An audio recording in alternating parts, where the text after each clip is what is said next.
Salut la team, ici c'est 13 et on se retrouve avec l'ami Sewada TV pour qu'il nous dévoile donc son deck méta du moment, mais pour parler aussi d'un nouveau type de deck full debuff méta avec les deux nouvelles cartes, Cobalt et Sahara. N'oubliez pas le petit like et le petit commentaire pour nous donner vraiment de la force.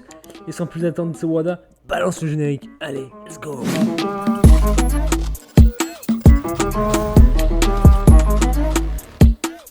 Sans plus attendre mon ami, présente-toi. Salut à tous, écoutez, je m'appelle Tsawada. Comme l'a dit mon cher C13, on va présenter un peu mon deck, la méta, et voir un peu comment ça se passe. Je fais partie de la team FR eSport, que vous avez souvent entendu parler dans la chaîne. Et voilà, ça me fait vraiment plaisir de vous retrouver ici, quoi. Eh bien, moi de même, hein, ça me fait vraiment plaisir. Et donc voilà, comme tu viens de le dire, on va un peu parler de la nouvelle méta. Parce qu'il faut bien prendre en compte qu'il y a deux nouvelles cartes, deux nouveaux monstres qui sont sortis pour cette nouvelle saison. J'ai envie de dire, toutes les métas, comme l'a dit C13, la méta, c'est vous qui la créez. Si vous avez des pierres de compétence, si vous avez des mobs bien runés, vous pouvez monter très vite, vous pouvez rush le ladder d'une certaine manière. Maintenant, c'est bien sûr connaître la synergie de son deck. Pourquoi est-ce que je vais jouer ces cartes-là? Donc, c'est à vous de voir comment est-ce que vous voulez jouer réellement, quoi. Mais juste avant de commencer, tu peux parler un peu de la saison précédente, que tu avais fini combien d'élo? Ouais, alors la saison précédente, je suis passé à 4K 50, 4K 70. C'était assez sympa au début, puis après il y a eu la fameuse méta guerrier géant avec Luchen qui a commencé à sortir, Konamiya Luchen, Spam Luchen, qui a vraiment été pénalisant pour certains joueurs, parce que c'est à ce moment-là qu'on a vu la grosse différence entre les teams sans pierre de compétence et les autres. Mais ça va, vers fin de saison, j'ai su remonter le tout. Et voilà, là, ça fait plaisir parce qu'il y a ce petit titre qui se rajoute devant les noms. Donc, oui, voilà, j'ai pu avoir mon titre de challenger. Et voilà, mais c'était une méta assez basique, je trouve. Enfin, c'est toujours la même méta au final. Hein. On est toujours encore dans la team Luchen, sauf que maintenant, il y a les bombers qui font énormément de dégâts.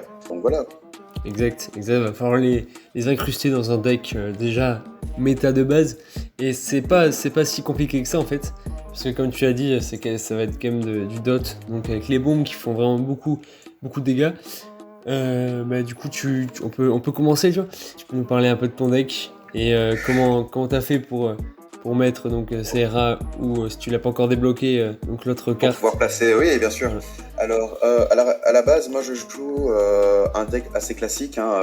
En backlane, je joue Jeanne en 7, Sophia en 5, Kimoun en 6 et Lapis en 8. Et en frontlane, des gros sacs à PV, donc mon Poséidon, mon Rakan, Konamiya et Sova. C'est vraiment le deck que je joue tout le temps, j'ai envie de vous dire. Tout simplement parce que pour moi, c'est un des decks les plus polyvalents. Ça permet vraiment de pouvoir avoir des attaques AOE et mono-cible. En sort, je joue transfert, sacrifice et le sort de soin, purification de l'âme. Simplement pour pouvoir counter les team dot et avoir de l'immunité en backlane et bien sûr le gros buff de sacrifice. Moi, j'ai arrêté de jouer guerrier géant du fait qu'il y a quand même le patch café qu'il a été nerf. J'ai essayé quelques fois de placer, parce que je n'ai pas encore eu Sierra, donc j'ai eu le Cobalt, j'ai essayé de le placer étant donné que j'ai Poséidon. C'est vraiment sympa. Maintenant, un peu comme dans Summoner Sky Arena, le fait de ne pas avoir Sierra qui va permettre de réduire le temps des dots ou des dégâts, c'est vraiment pénalisant parce que je vois une grosse team autour d'elle avec Nikki et le Cobalt, sans compter Wadam. Enfin, vous voyez, c'est vraiment toute une team qui va être tournée sur des gros malus et tout ça. Et j'aimerais bien l'essayer justement en arène, étant donné que tous les mobs sont niveau 10 pour voir ce que ça peut donner. Yes, je suis exactement d'accord avec toi. C'est vrai qu'en gros, ces deux nouvelles cartes, il faut vraiment les jouer ensemble. Donc ça forme un combo assez puissant. Et comme tu l'as dit, voilà, ouais, Nikki, avec son sort de Teddy, c'est vraiment très très fort. Accompagné de Wadam, Poséidon, ça décuple donc l'effet de ralentissement. Donc ça c'est hyper fort, même si on peut jouer même à tort pour vraiment debuff à fond. Donc C'est ça, pour pousser le truc très loin, exactement. Exact, ça peut vraiment être une team hyper emmerdante quoi. Et ouais, ça a essayé. Tu penses qu'on pourrait mettre en frontline, moi j'aurais mis peut-être un Rakan pour bien tanker. Rakan pour bien tanker ou à la limite toujours rester dans le principe des effets néfastes. Pourquoi pas un Kun? Ouais. Pour le gel, ouais, c'est vrai. Tu vois. À ce moment-là, ça devient vraiment super intéressant. On a Dramagod, Ouais, comme ça Dramagosse, ouais. on a toujours une grosse défense devant. Et puis à ce moment-là, oui, comme tu disais, hein, aller chercher peut-être de l'accélération de notre côté, étant donné que nous, on va jouer beaucoup de debuffs. Eleanor qui ne Exact. serait pas non plus de trop, étant donné qu'elle pourrait apporter du heal et un cleanse. Enfin, tu vois, ce serait vraiment. Il faudrait que les tanks de devant soient vraiment très tanky pour que tu puisses placer tous tes dots, tous tes debuffs et tout ça, et que derrière, bah, c'est juste avec Nikki et ses 3 nounours. Enfin, si tu arrives à recycler ces nounours, placer les debuffs de Wadam, le gars, et aller le skip Tator, le gars devant toi, il joue jamais en fait. Yes. Dès qu'il veut jouer, tu places le gel. Dès que la backlane elle veut jouer, tu tapes le slip. Enfin, tu vois, et tu sais vraiment contrôler les 2 front lanes avec 2 mobs qui peuvent vraiment avoir un contrôle total en fait de la partie. Maintenant, c'est très compliqué à mettre en place parce que ça reste quand même des sorts qui coûtent 4, 5. Mais je pense qu'il y a quelque chose à faire. Hein. Il y a vraiment quelque chose à faire. Ouais, je suis totalement d'accord avec toi. Le deck en coup de mana moyen, il va être assez élevé. Mais cependant, donc, si on utilise un petit Bernard Voilà, c'est ça. pour accélérer le jeu, et ça va vraiment, je pense, porter le deck et vraiment, ça va être vraiment très très puissant. Et avec le combo, comme tu as dit, Wadam et puis Poséidon, pour vraiment emmerder la backline et la front lane ennemie. Donc ça peut être hyper intéressant. Ouais, en combinant avec Sierra, les effets vraiment de bombe, ça peut envoyer vraiment du feu. Et en termes de sort, on part sur du sort vraiment debuff. Et à ce moment-là, on va aller chercher le sort de dot qui est corruption, je crois, c'est ça? Ouais, c'est ça, dégâts continus, corruption, c'est ça, corruption. On a la tornade glaciale, toujours pour aller chercher du debuff. Allez, ici, pour éviter de se faire avoir par comment il s'appelle, notre cher Woussa, bah, pourquoi pas une faiblesse dévoilée, tu vois. À ce moment-là, on a vraiment, juste avec ces 3-là, on a un contrôle total des dégâts. Et pourquoi pas, après voilà, on peut changer, hein, à la place de faiblesse dévoilée, ben, on peut aller sur éclair en chaîne, parce qu'on a beaucoup de teams, prenons l'exemple de la team Lucienne, soit on va avoir beaucoup de mobs vent pour pouvoir soit avoir les buffs attaque comme Shannon et tout ça, soit avoir des mobs hauts pour avoir le buff speed de Megan, donc pourquoi pas, hein, geler tout le monde, freeze tout le monde, stun tout le monde plutôt. Et en fait, dans ce deck-là, le grand avantage, c'est qu'on peut vraiment varier ces sorts par rapport soit à aller rajouter des malus ou alors à être très défensif. Hein. Le bouclier, conversion de dégâts pour pouvoir rester tanky, et protection divine. Fin. Ouais. Et je trouve que c'est un deck qui peut apporter beaucoup de synergie et de combinaisons différentes. Là, c'est exactement ça, en termes de synergie et tout. Après, peut-être le seul défaut que je vois, c'est peut-être en termes de dégâts. C'est un deck qui va durer dans le temps, donc dans la partie. Ouais. Je pense que ce deck-là ne peut pas se jouer sans Sierra. Si t'as pas Sierra, le deck est très compliqué à mettre en place parce que le but de Sierra, c'est quand même de recycler de réduire la durée de tous les effets néfastes, quoi. Donc, si t'arrives à placer 2 sorts de Nikki et que derrière, Sierra, elle arrive, tu la rejoues une fois, la backlane, elle est déjà mid-life, tu rejoues une Sierra une deuxième fois pour qu'avec un deuxième sort de Nikki, tu es quasi sûr d'avoir pillé la deuxième backlane. Mais en dehors de ça, tu seras jamais joué l'équipe. Enfin, tu vois, c'est un très bon, je crois que c'est un très bon deck, mais sans Sierra, il est pas vraiment jouable. Il est pas optimisé à fond, mais t'as raison. Non, c'est vraiment, ouais, c'est vraiment Nikki après qui est un peu aussi la carte emblématique du deck aussi, puisque c'est elle qui va vraiment détruire les backlines adverses. Et ouais, donc la synergie entre Sierra et puis Nikki, ça fait vraiment du sale, quoi. Et vraiment un deck à jouer. Je pense qu'on pourrait mettre du coup aussi un petit Orion parce qu'il est assez méta en ce moment. Oui, bien sûr. Orion, monsieur qui solo carry des games. Exactement. Ouais, si vous avez... Orion très très fort. Il est très fort si vous avez sa pierre de compétence violette, donc vous allez vraiment carry des games à lui seul, quoi. C'est vrai que Orion en plus va permettre de... C'est ce que j'expliquais souvent, hein, c'était la combinaison Orion-Poséidon. C'est l'équivalent de Ganymède tout seul. Tu vois, c'est vraiment l'équivalent de Ganymède tout seul parce que tu vas recycler tu vas cleanse les cartes de la personne, sup les cartes de la personne en face et tu vas derrière ajouter un Poséidon pour faire le ralentissement. Pour ralentir, ouais. Chose que Ganymède fait tout seul, effectivement, mais comme tu dis, avec la paire de compétences de Orion, la mauve, au final, le coup de mana te revient à 4 et tu gagnes 2 mobs. Donc c'est ce qu'on essaie d'expliquer, c'est jouer les cartes c'est bien, mais toujours connaître les synergies des cartes.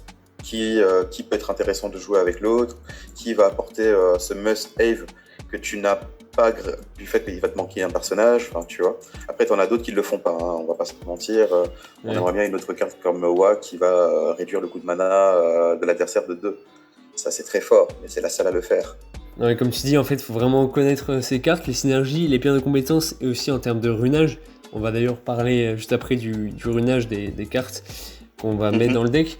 Mais ouais, les pierres de compétences sont très importantes dans un deck, donc il faut vraiment privilégier en gros les pierres de compétences que vous avez en fonction donc, du deck que vous jouez pour ensuite mettre à profit donc, votre propre méta, parce qu'en fait c'est vous qui, avec votre drop, ce que vous avez récupéré dans les coffres. Il faut aussi savoir que là, en ce moment, vous avez un événement donc, qui augmente le taux de chance de dropper les 2 nouvelles cartes. Donc ça, c'est vraiment à connaître. Et il faut vraiment essayer d'optimiser ces gemmes pour ouvrir des coffres. Parce que les 2 nouvelles cartes sont très importantes et intéressantes. Et puis en termes de runage, tu penses qu'on peut ruiner donc, les différents mobs comment ? Alors justement, grâce à ces mobs-là, on a à nouveau, on a les decks focus qui prennent vraiment enfin toute leur importance, qui vont quand même ajouter 30% de précision en plus. Le but de ce deck, c'est quand même de pouvoir placer les debuffs rapidement, ou les gros malus, hein, bien sûr. Donc on va aller chercher de la précision, histoire d'éviter les résistances de l'adversaire. Et vu que beaucoup de gens ne jouent pas encore les runes endurance, on va pouvoir placer énormément les debuffs. Enfin, je trouve que c'est à ce moment-ci, grâce à ces cartes-là, que les runes focus et endurance commencent à prendre enfin leur vol. Leur valeur et leur rôle, quoi. Tu vois ce que je veux dire? Ouais, bien sûr, pour la front lane, on va bien sûr rester sur de l'énergie pour avoir un très très gros. Comme j'ai dit, là, le but de la front lane, c'est pouvoir permettre à nos DPFers de pouvoir mettre leur dot, de pouvoir mettre leur malus. Et mais je crois que ça risque d'être les 2 gros runages à jouer.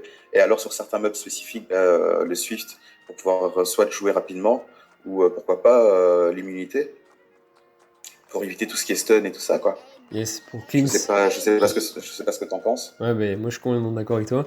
Et effectivement, vraiment, pour éviter, donc, et surtout pour cleanse, les effets néfastes aussi. C'est utile l'outil Swift. Et donc voilà, en termes maintenant je pense qu'on peut passer sur les combos vraiment les plus utiles du deck. On en a déjà un peu parlé, donc les points clés du deck, mais faut vraiment cibler, je pense, le combo donc, entre Nikki et puis Sierra. Après, si vous n'avez pas Sierra, ça va être compliqué. Vraiment essayer comme je vous l'ai dit, de la dropper dans les coffres. Parce que c'est le moment de le faire. Le taux de chance a été amélioré, le drop rate. Donc allez-y, n'hésitez pas. Après, si je peux me permettre, dans ce deck-là, il y aurait possibilité de le jouer. Comme je dis, le gros souci de ce deck, c'est le côté contrôle. Donc, si vous avez du contrôle, il y aurait possibilité de le jouer sans Sierra. Mais à ce moment-là, il vous faudrait apporter vraiment pas mal de dégâts. Donc, pourquoi pas un Tessarion qui va arriver, qui va enlever les passifs et même sa pierre verte. Imaginons que vous avez la pierre compétence verte.